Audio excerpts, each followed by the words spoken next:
Hello friends, welcome to my channel exam तैयारी। आज की वीडियो में हम देखेंगे मैथ पेडागोजी के प्रीवियस ईयर क्वेश्चंस। ये सीटेट के क्वेश्चंस हैं, रैंडमली ईयर्स के हैं, अलग अलग ईयर से मैंने क्वेश्चंस लिए हैं। और मैं आपको एक बात बताना चाह रही हूँ, आज से मैं ये मैथ पेडागोजी क्वेश्चन सीरीज शुरू कर रही हूँ जो कि सी टेट 2020 आपके आने वाले सी टेट के लिए है। तो रेगुलरली आप इसे देखिएगा। इसके साथ में मतलब क्वेश्चंस के थ्रू मैं आपका रिवीजन करा दूँगी, और जो मुझे टॉपिक लगेंगे कि दोबारा से रिवाइज़ करने की ज़रूरत है डीपली, तो मैं उन टॉपिक्स पे भी वीडियो बना लूँगी। और आप भी सजेस्ट कीजिएगा अगर कोई टॉपिक आपको दोबारा से समझना है तो। आइए शुरू करते हैं। पहला क्वेश्चन है हमारा, निम्नलिखित में से किसे रचनावादी गणित कक्षा की विशेषता नहीं माना जा सकता है।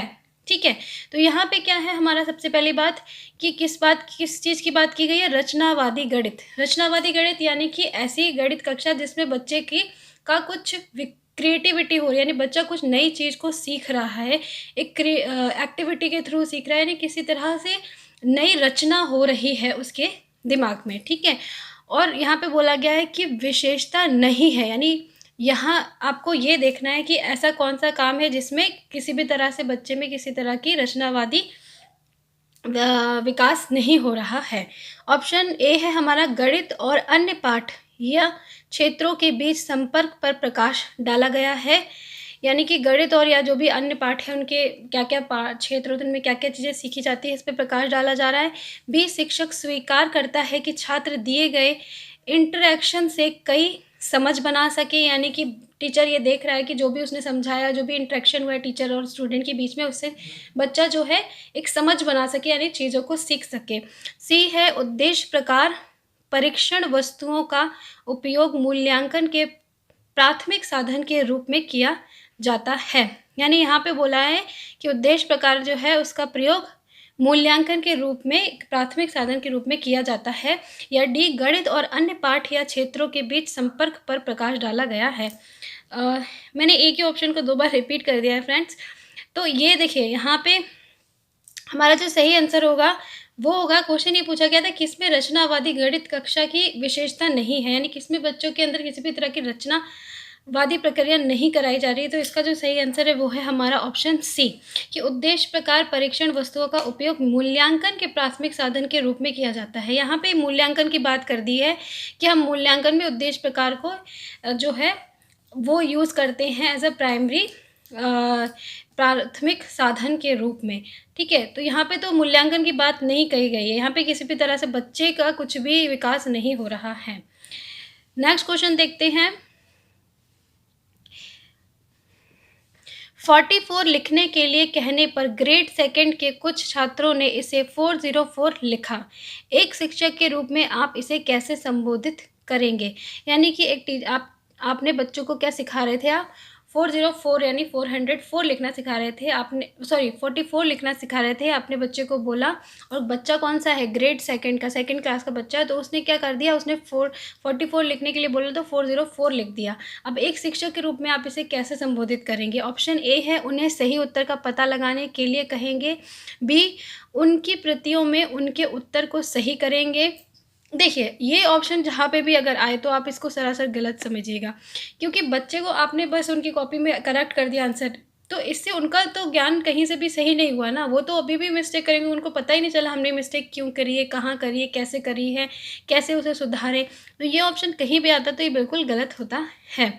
सी है, ठोस सामग्री का उपयोग करके विनिमय के सिद्धांत को समझाएंगे। डी, उनके साथ बैठाएंगे जिन्होंने इसे सही ढंग से किया, या फिर उन बच्चों के साथ उन्हें बिठा देंगे जिन्होंने सही किया। तो उससे भी क्या होगा, आप एज अ टीचर आपका फ़र्ज़ बनता है कि आप बच्चों को चीज़ों को सिखाएं, अगर बच्चा किसी चीज़ को नहीं सीख पाए। तो इसका जो सही आंसर होगा वो सी होगा, कि ठोस सामग्री, यानी आप किसी कॉन्क्रीट ऑब्जेक्ट का यूज़ करेंगे जिससे आप दिखाकर बच्चे को सिखा सके कि 44 यहाँ पे क्या है, बच्चे के साथ प्रॉब्लम है कि वो वंस, टेंस, 100 जो है, इकाई, दहाई, सैकड़ा जो है वो उस चीज़ को वो नहीं सीखा है अंकगणित की। तो इसके लिए आप क्या बच्चों के साथ गिनतारा का यूज़ करके एज अ ठोस सामग्री के रूप में गिनतारा को यूज़ करके उनको सिखा सकते हैं कि वंस की प्लेस क्या होती है, टेंस की क्या, और किस तरह से लिखा जाएगा। ठीक है, तो सी हमारा ऑप्शन जो है वो सही होगा। नेक्स्ट क्वेश्चन है, निम्नलिखित में से कौन सा कथन गणित के निर्माणवादी दृष्टिकोण के साथ है। अब यहाँ पे भी निर्माणवादी बात की गई है, यानी जिसमें बच्चे का कुछ रचनावाद, ऋणावाद, कुछ भी बोल लीजिए आप, हो रहा है, तो यहाँ पे बोला उसके साथ है। तो ऑप्शन ए है, गणित पूरी तरह से वस्तुनिष्ठ है, यानी गणित जो है उसमें सारी चीज़ें वस्तुनिष्ठ ही होती हैं। वस्तुनिष्ठ कहने का मतलब आप कह सकते हैं जिसका आंसर हाँ या ना में ही होता है, क्लोज एंडेड ही होते हैं। तो ऐसा नहीं है जैसे अब आप ये चीज़ें ही समझ रहे हो आप, तो ये सब चीज़ें तो सिर्फ वस्तुनिष्ठ नहीं है ना। बी है, गणित सीखने के तथ्यों के बारे में है, यानी जो भी सिखाया जाता है उनके फैक्ट होते हैं उनके बारे में है। सी है, सत्य की खोज के लिए गणित की आवश्यकता होती है। या डी, विजुअलाइजेशन गणित का एक महत्वपूर्ण पहलू है। अब यहाँ बात की गई कि निम्नलिखित में से कौन सा कथन गणित के निर्माणवादी दृष्टिकोण को बताता है या उसके साथ है। निर्माणवादी दृष्टिकोण से क्या मतलब है कि गणित जो है वो बच्चों में कुछ निर्माण करता है, नई चीज़ को सिखाता है। तो इसका जो सही आंसर होगा वो होगा हमारा ऑप्शन डी, विजुअलाइजेशन। देखिए, विजुअलाइजेशन का गणित का एक महत्वपूर्ण पहलू है।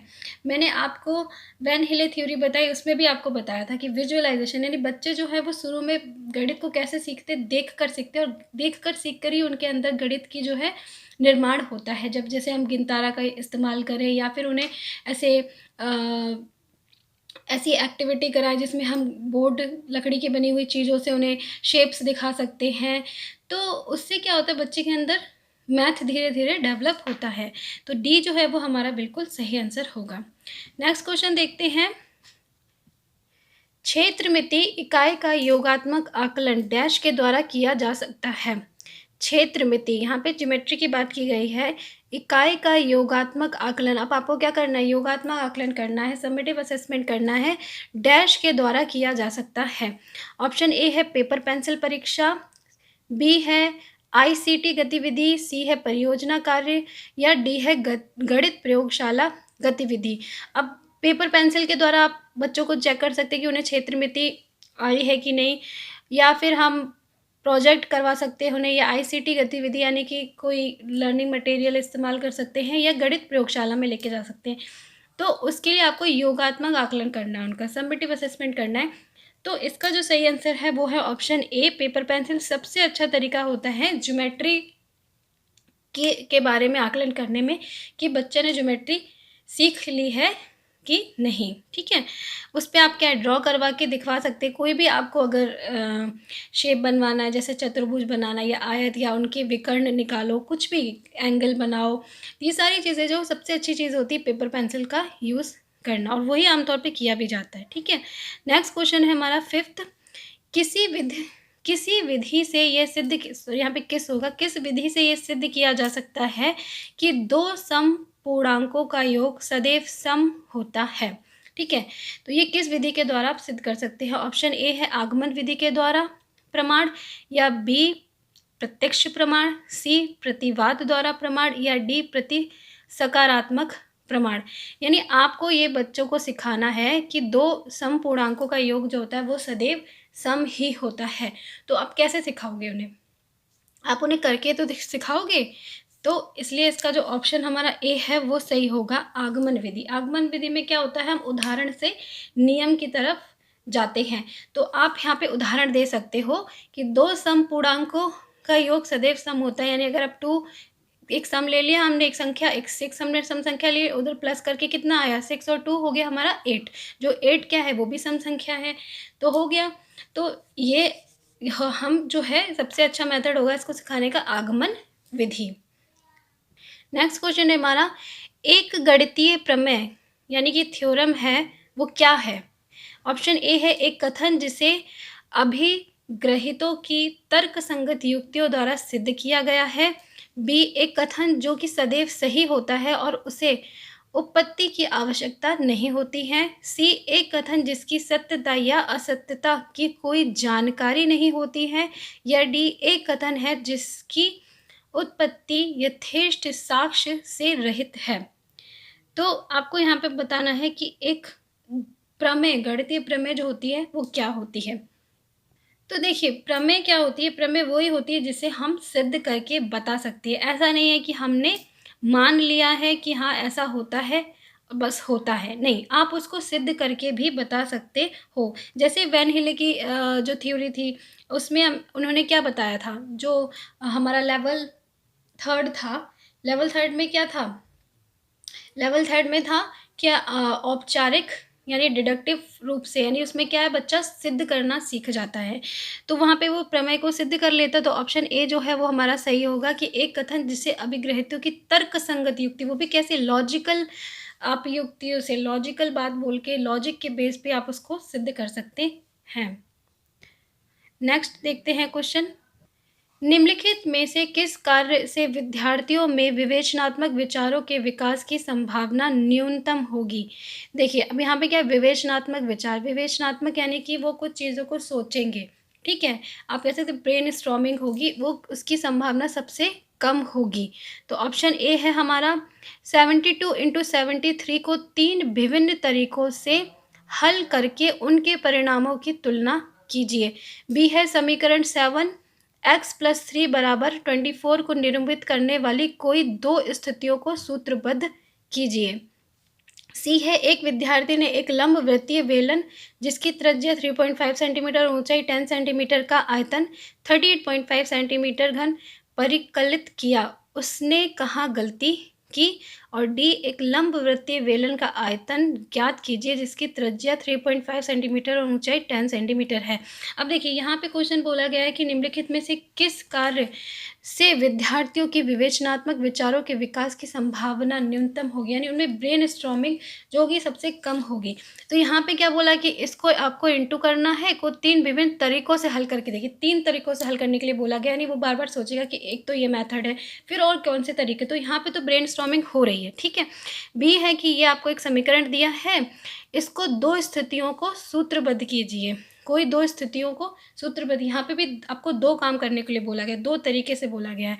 यहाँ पे भी क्या चीज़ है कि यहाँ पे बता दिया गया कि ऐसा ऐसा है और परिकलित किया है, उसने कहाँ गलती की है, तो उसको चेक करने के लिए दिया है, तो वो चेक करेगा, समझेगा कहाँ। लेकिन जो ऑप्शन डी है वो हमारा सही होगा कि यहाँ पे बच्चा कुछ ज़्यादा काम नहीं कर रहा है, ठीक है, क्योंकि यहाँ पे सीधे सीधे उसे एक वृत्तीय बेलन का आयतन दे ज्ञात करने के लिए बोल दिया, त्रिज्या भी दे दी, ऊंचाई भी दे दी और बोल दिया कि बेलन ज्ञात, वो सीधे सीधे सूत्र लगाएगा और आंसर निकाल लेगा। तो यहाँ पे तो उसको ज़्यादा मेहनत करनी नहीं पड़ेगी, इसलिए ऑप्शन डी जो होगा वो हमारा सही होगा, क्योंकि वहाँ पर उसका विचारात्मक विचार जो है उसकी संभावना सबसे कम होगी।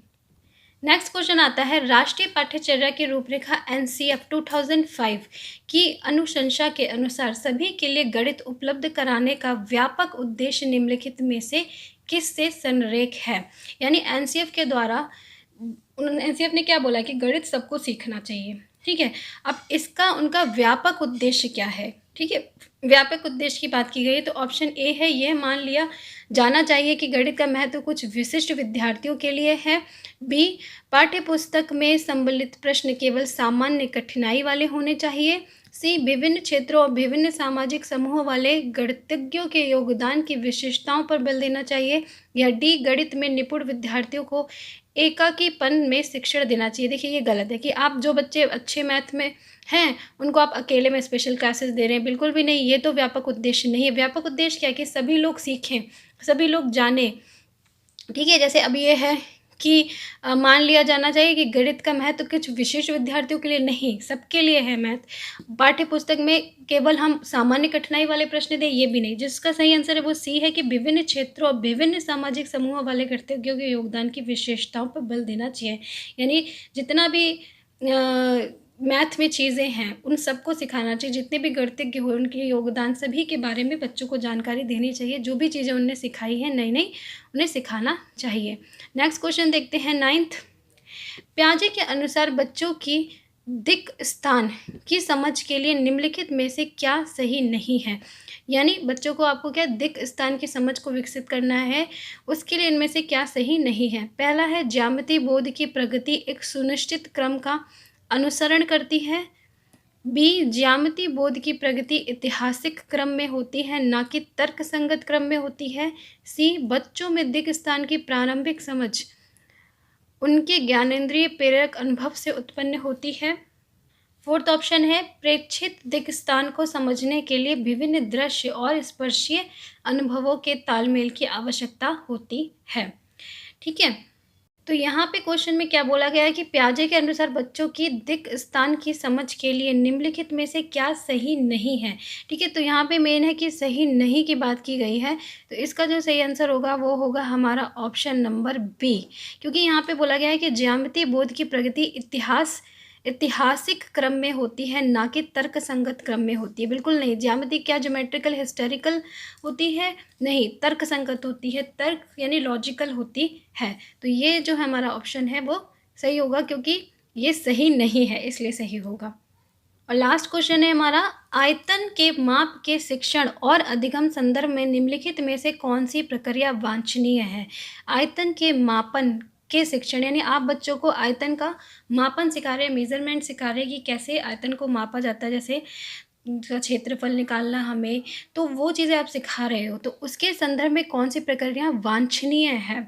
ठीक है, ऑप्शन ए है प्रारंभ में एक घन के आयतन के सूत्रों को लिखना, बी प्रारंभ से ही सटीक परिकल्पना को प्रोत्साहित करना, या सी विद्यार्थियों को प्रारंभ में 2D यानी दो विमाओं वाली आकृतियों के आयतन की जानकारी देना, या डी विद्यार्थियों को विभिन्न आकृतियों के आयतन के परिकलन हेतु प्रयासों की कल्पना के लिए प्रोत्साहित करना।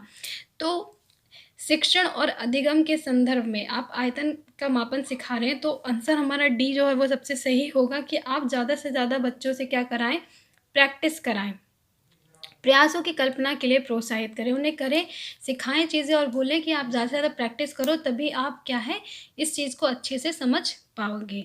तो ये थे आज के टोटल 10 क्वेश्चंस। अच्छे क्वेश्चंस को मैंने इसमें रखा है। आई होप आप लोगों ने ज़्यादा से ज़्यादा क्वेश्चंस को सॉल्व किया होगा, अच्छे से समझा होगा, और ऑलमोस्ट बहुत से टॉपिक से इसमें क्वेश्चन थे। तो वीडियो अच्छा लगा तो प्लीज़ लाइक कीजिएगा। तब तक के लिए बाय बाय।